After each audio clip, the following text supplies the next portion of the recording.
Folks, you know, Republicans are going to make you, working middle-class folks, pay higher taxes than the biggest corporations. And by the way, in every single piece of legislation I've gotten passed with help of the people here, we have not raised the tax on anybody making less than $400,000 a year, 1 penny.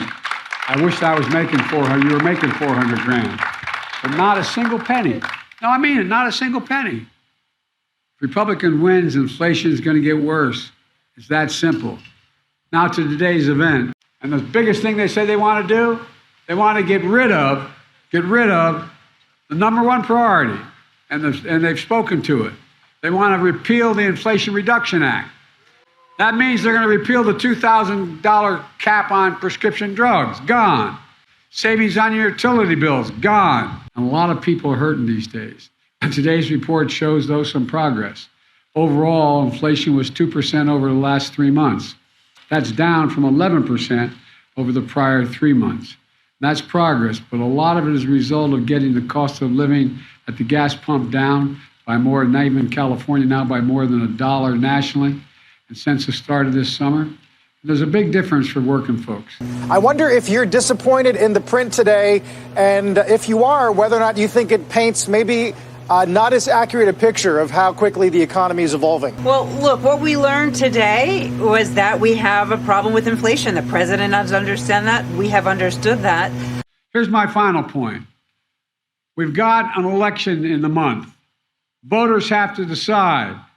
Democrats are working to bring down the cost of things and to talk about around the kitchen table. And when it comes to core inflation, that does not include energy or food, but yet that number is the highest we've seen since 1982. Sir, is it time for this White House and the Biden administration to pivot on its economic policies?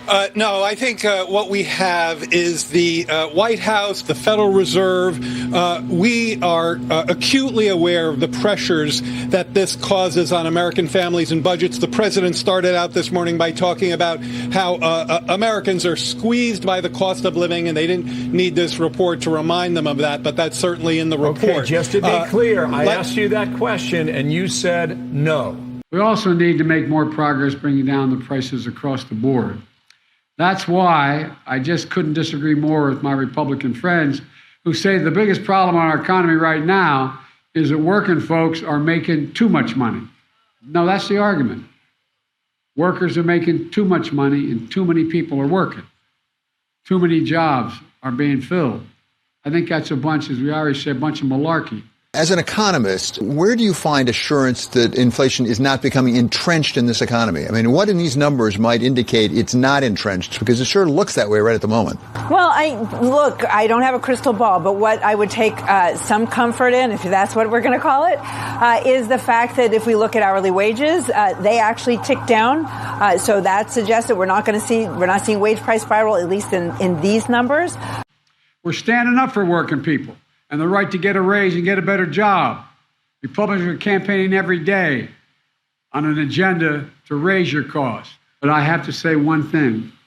Even Republicans can get behind this law, although some of them have a funny way of showing it.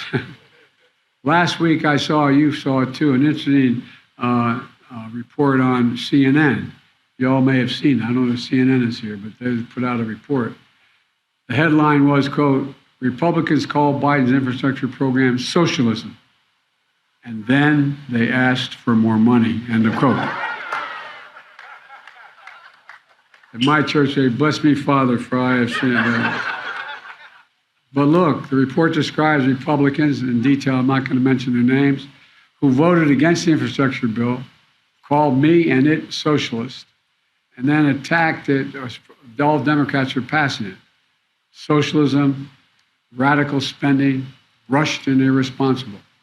Well, now they're quietly and privately sending letters to my administration asking for money. As Speaker Pelosi says, they vote no and then they take the dough. Can't make this stuff up. I gotta say, I'm surprised to see there are so many socialists in the Republican caucus.